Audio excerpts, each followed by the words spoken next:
Hi, everybody. I'm Dr. Mark Wilson. I'm the health officer for Jefferson County, the head of the Jefferson County Department of Health. Just a little bit about my background. I may know some of you because I was a practicing physician at Cooper Green Hospital for about 20 years, starting in 1991 until 2011. Did adult outpatient medicine and inpatient medicine. So I've been around for a while, and this is my community. I love this community, care about this community. I've been here at the health department since 2011, and of course we've been very, very busy here lately responding to the COVID-19 crisis and trying to help make sure people get the information they need to stay safe. So that's why I'm here today, answering a few questions that I've been given ahead of time. So question number one is, when do we expect a return to normal, or being able to gather, things like that? I really wish I had an answer to that question. We currently are under still a pretty strict order. Retail has been allowed to open up some. Our healthcare system has been able to get back to business, some doing elective procedures, dental procedures, things like that. But otherwise, still a lot of businesses are closed down, and we're still under that same rule, staying 6 feet apart from each other and no gatherings of more than 10 people. And that's going to be in effect until May 15th. And the decision about the next step is actually going to be made by our state health officer and the governor's office. I do feel good about the process. A lot of input has been going into that process about how to make the next decision, the next step. But I think what I want to focus on, and this is really the next question, what precautions are needed when the current orders are lifted or changed, and especially for people with underlying conditions. So I think I want to help people get used to the idea that we're really in this for the long haul. Even if the orders are changed, things are allowed to open up, everybody's going to still need to be very careful to protect themselves and others, and especially if you have some of those underlying conditions like high blood pressure or diabetes or lung disease, or maybe on some medicines that affect your immune system like cancer treatments. There's not going to be anything magic about an order or allowing businesses to open, because there's still going to be very little immunity in our population.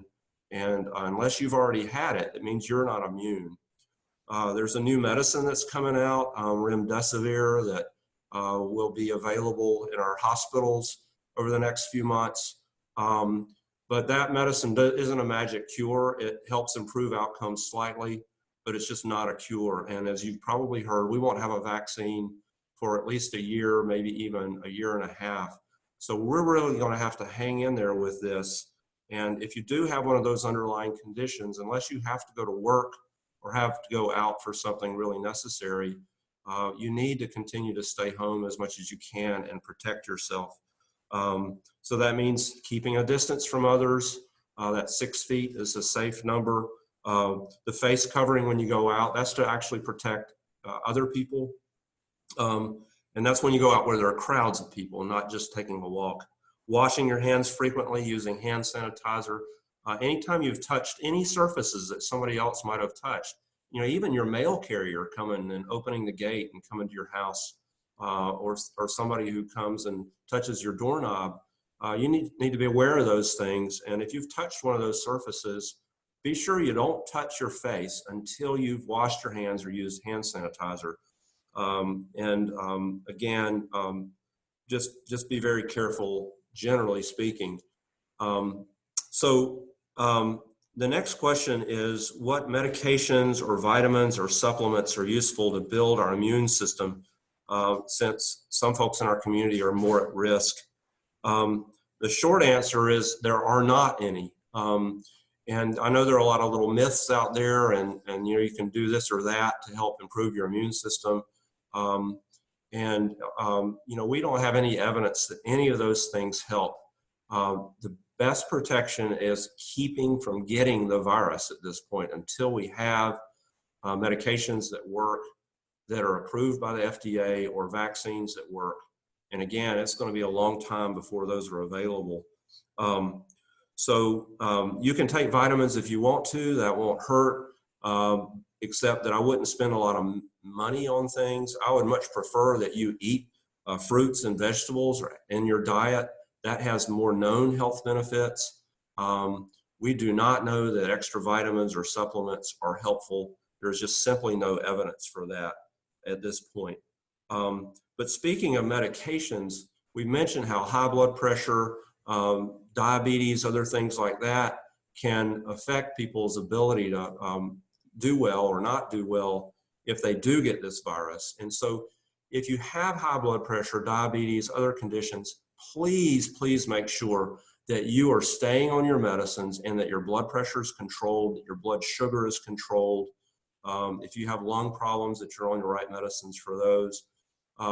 That's just critically important. For some reason that we don't fully understand, having high blood pressure can really make you have a bad outcome if you do get sick with COVID-19. Nobody knows quite why that is. It surprised me a lot when I first heard that. So just make sure your blood pressure is well controlled. If you're running out of your medicines, please call your doctor or your provider to make sure you don't run out. And if you can get your blood pressure checked or check it yourself, do that, please, to make sure it's well controlled. What about healthy tips for dealing with this crisis from a mental health perspective? This has put a lot of people under stress. A lot of people are alone, isolated. So we need to look out for each other. If you know somebody who's shut in because they are more vulnerable, please check on them, call on them. Grandparents that are at home, have grandchildren, try to have some chats with them. It can't be real close contact if you're, again, real vulnerable, because children can spread this virus. But you can maybe have a visit, sit on the front porch and have somebody come out and stand in the front yard and chat, just keeping their distance. I do think that contact is important with others, even though you can't touch or hug right now. And sometimes that might be better than a phone call.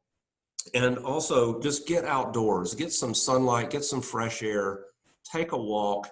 And I think that can be very, very helpful. When you do go out just for a walk or some exercise, you do not have to wear a face covering. The mayor has made that very clear. We're not going to be, the police are not going to be arresting people because they don't have a face mask on when they take a little walk.